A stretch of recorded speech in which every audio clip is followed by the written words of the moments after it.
The electronic doppelganger, the mystery of the double in the age of the internet.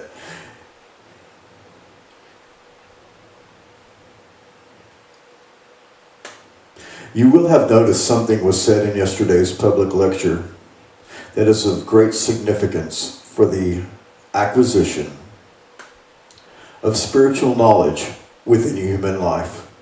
I spoke of those, our contemporaries here on the physical plane, who prefer to acquire ideas that derive only from the sense world or which are gained through an intellect that is bound to the sense world.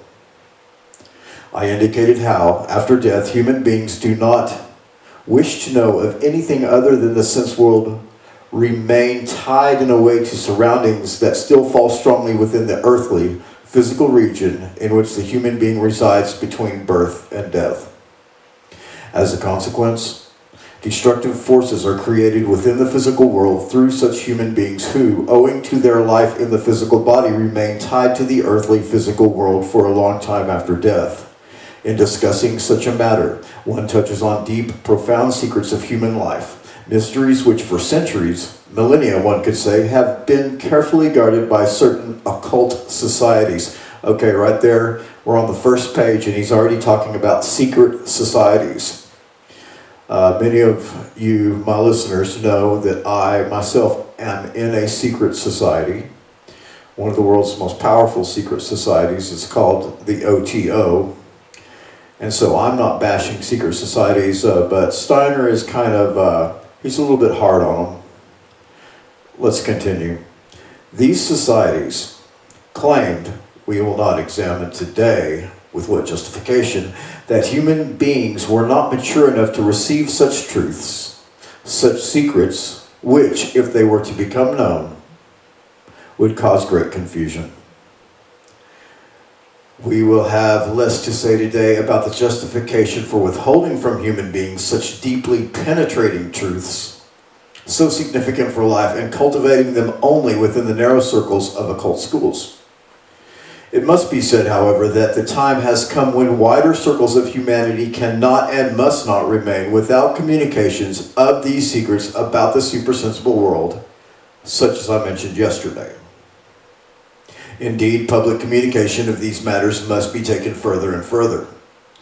For even if it was appropriate, within certain limits, to withhold such secrets in earlier times when humanity lived under different conditions, that would no longer be justified now. As you know, we are in the fifth post-Atlantean epoch, and human beings are now subject to other life conditions, under which they will necessarily pass through the portal of death as forces of destruction if they do not increasingly search in this life for inner pictures, concepts, and ideas concerning supersensible matters. We cannot maintain, therefore, that those people are justified who say, well, we can just wait and see what will happen after death. No, between birth and death, one needs to know about certain things concerning the spiritual world of the sort that were indicated yesterday in order to pass through the portal of death with these conceptions. In earlier periods of humanity's evolution, the situation was different.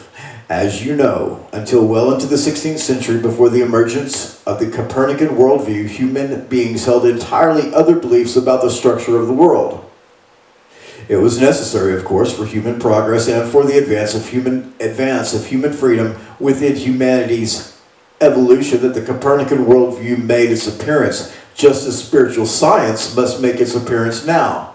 But with the physical worldview that human beings held for Copernicanism, today one can call it incorrect if one wishes, the view of the physical structure of the world according to which the earth stands still and the sun moves around the earth's heavens, the stars move around the earth, and beyond the starry heavens there exists a spiritual sphere inhabited by spiritual beings. With this worldview, human beings were still able to go through the portal of death without being held back in the earthly sphere of as the deceased. This worldview did not yet cause human beings to become forces of destruction in the earthly sphere after passing through the portal of death. That only came about with the sudden emergence of Copernicism, the idea of the whole world spread out in space and only subjected to the laws of space. This is the what they teach us today in school. Copernicism, you know, the outer space. You can go out there in outer space and go around in your spaceship and do all this shit, okay? That's where we're at right now. When you were raised to believe in outer space, whatever that is, okay? Only with Copernican views that allow for the earth to circle the sun are human beings bound to the physical, sensory existence and prevented from rising up to the spiritual world in the appropriate manner after death. Let's read that again. Only with Copernican views that allow for the earth to circle the sun are human beings bound to the physical, sensory existence and prevented from rising up to the spiritual world in the appropriate manner after death. Okay, so there you have it, right out of the horse's mouth. Steiner is saying, because, he's not saying what's true and what's not true, but because of what we're taught now, that the earth travels around the sun, this is getting us locked into materiality and preventing us from having a spiritual ascension, so to speak. Fascinating. Fascinating idea, isn't it? Okay, now I might have to, okay. Today one needs to become familiar with this other side of the Copernican worldview now that for centuries human souls have been conditioned through having the magnificent progress of the Copernican worldview placed before them again and again. The one side is as justified as the other. Today, the one is deemed a sign of intelligence, though it is in fact a rather narrow-minded intelligence that holds up the Copernican worldview as the one true teaching.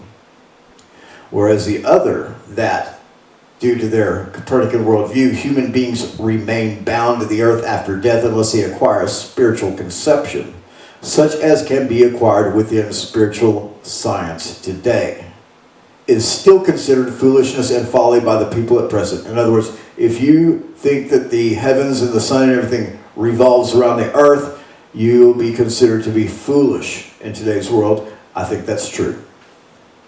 Yet it is true, nevertheless. Okay, did you catch that?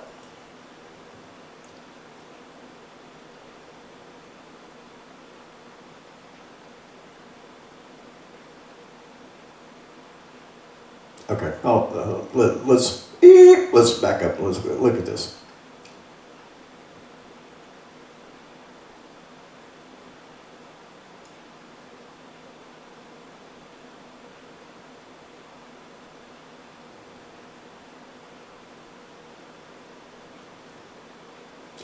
Is still considered foolishness and folly by people at the present.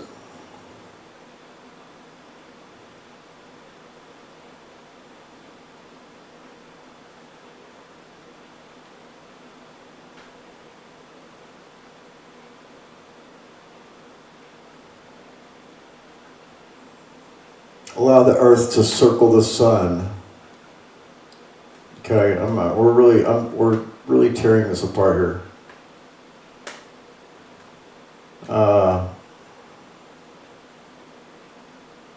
But with the physical worldview that human beings held before Copernicism, the view of the physical structure of the world according to which the earth stands still and the sun moves around the earth's heavens, the stars move around the earth, and beyond the starry heavens there exists a spiritual sphere inhabited by spiritual beings. And then you jump forward and he's saying, yet it is true nevertheless. That's what I'm getting out of this.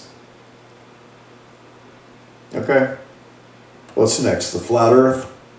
Alright. As you know from the Bible, many a thing that is foolishness to human beings is wisdom for the gods.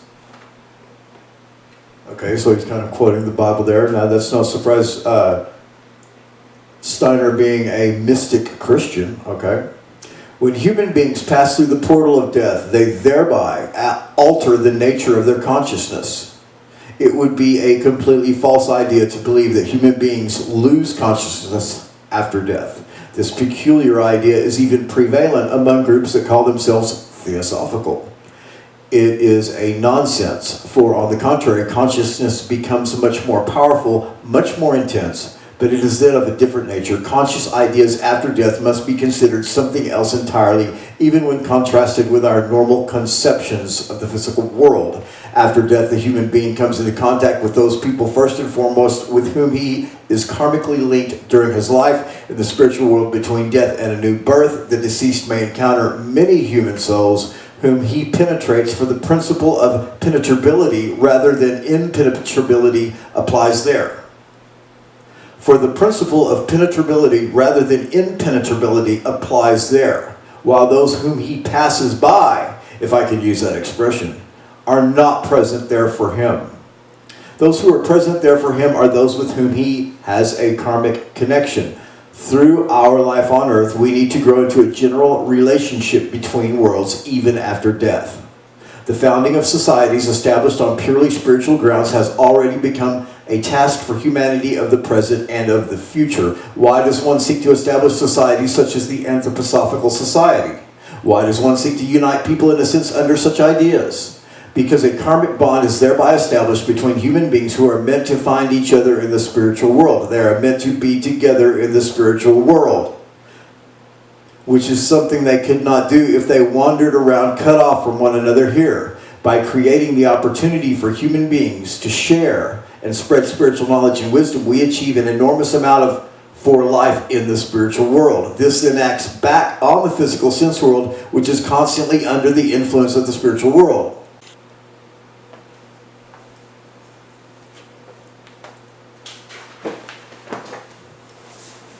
Okay, let's go back a few pages here because it stopped recording.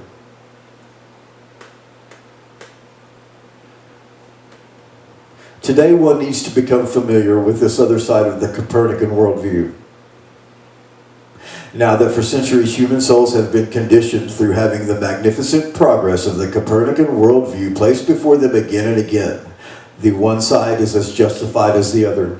Today the one is deemed a sign of intelligence, though it is in fact a rather narrow-minded intelligence that holds up the Copernican worldview as the one true teaching.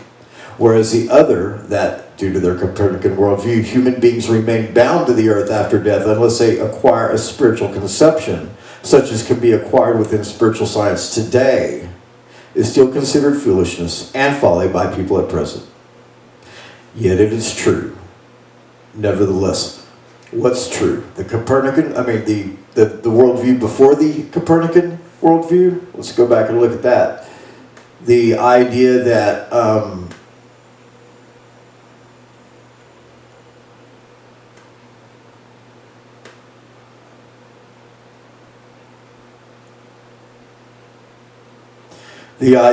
the view of the physical structure of the world according to which the earth stands still and the sun moves around the earth's heavens, the stars move around the earth. In other words, the geocentric, that the earth is in the center of the universe. Yet it is true nevertheless. So what is he saying? That that's true instead of the Copernican worldview? As you know from the Bible, many a thing that is foolishness to human beings is wisdom for the gods. When human beings pass through the portal of death, they thereby alter the nature of their consciousness. It would be a completely false idea to believe that human beings lose consciousness after death. This peculiar idea is even prevalent among groups that call themselves theosophical. It is a nonsense, for on the contrary, consciousness becomes much more powerful, much more intense, but it is then of a different nature. Conscious ideas after death must be considered something else entirely, even when contrasted with our normal conceptions of the physical world. After death, the human being comes into contact with those people first and foremost with whom he is karmically linked during his life. In the spiritual world between death and a new birth, the deceased may encounter many human souls whom he penetrates, for the principle of penetrability rather than impenetrability applies there. Okay, let's say that again. For the principle of penetrability rather than impenetrability applies there. While those whom he passes by, if I can use that expression, are not present there for him. Those who are present there for him are those with whom he has a karmic connection. through our life on earth, we need to grow into a general relationship between worlds, even after death. The founding of societies, established on purely spiritual grounds, that has already become a task for humanity of the present and of the future. Why does one seek to establish societies such as the Anthroposophical Society? Why does one seek to unite people in a sense under such ideas? Because a karmic bond is thereby established between human beings who are meant to find each other in the spiritual world. They are meant to be together in the spiritual world, which is something they could not do if they wandered around, cut off from one another here. By creating the opportunity for human beings to share and spread spiritual knowledge and wisdom, we achieve an enormous amount for life in the spiritual world. This then acts back on the physical sense world, which is constantly under the influence of the spiritual world. What occurs here are only the effects, the causes of which arise over there in the spiritual world, including while we live here on the physical plane. And you could say that if we merely consider what today are often run purely for propaganda purposes, associations are founded for everything possible, but truly very few are dedicated to spiritual matters, even if they are founded out of ever such great ambition or enthusiasm. Even if they are founded out of ever such great enthusiasm, through many an association, people think they are able to gradually transform the world into an earthly paradise. Well, prior to these 3 years of war, and I think he's referring to World War I here, maybe World War II, I'm actually not sure. Well, prior to these 3 years of war, there were numerous such associations founded on earth, in which the people worked towards gradually turning Europe into a social paradise. What exists now does not lend much credence to the belief that events will take their course according to how one thinks one is able to direct them. On the other hand, however, collaboration of the physical world with the spiritual world is even more complicated. Nevertheless, it must be said that if associations are founded in the light of spiritual science, people are working not only with the world of effects, but also with the world of causes, which lies behind the sensory effects. One needs to permeate oneself with this feeling if one wishes to understand correctly the infinitely deep significance of what is being achieved at present through living together in spiritual collaboration, and what will be achieved in this respect in the future of humanity. This is not something that can arise out of any mere clubby association, but a sacred task which was destined for humanity of the present and of the future by the heavenly spiritual beings who guide the world. For human beings will have to acquire certain ideas about the supersensible world, as ever fewer supersensible ideas will come from the sense world. You could say that supersensible ideas are increasingly being driven out due to the continued progress of natural science. And by that he means empirical science, the science they teach us in school. Human beings would therefore gradually exclude themselves entirely from the spiritual world if they did not acquire any supersensible spiritual concepts. They would condemn themselves after death to uniting entirely with what is merely the physical earth, and also to uniting themselves with what the physical earth is destined to become. But the physical earth will become a corpse in future, and human beings as souls would be faced with the terrible prospect of condemning themselves to inhabiting a future corpse unless they decide to familiarize themselves with the spiritual world and put down roots in the spiritual world. The pursuit of spiritual science has therefore been set as a serious and profound task. That is something we must call before our souls as a sacred thought, once every day as it were, so that we never lose our zeal for the justified endeavor of spiritual science.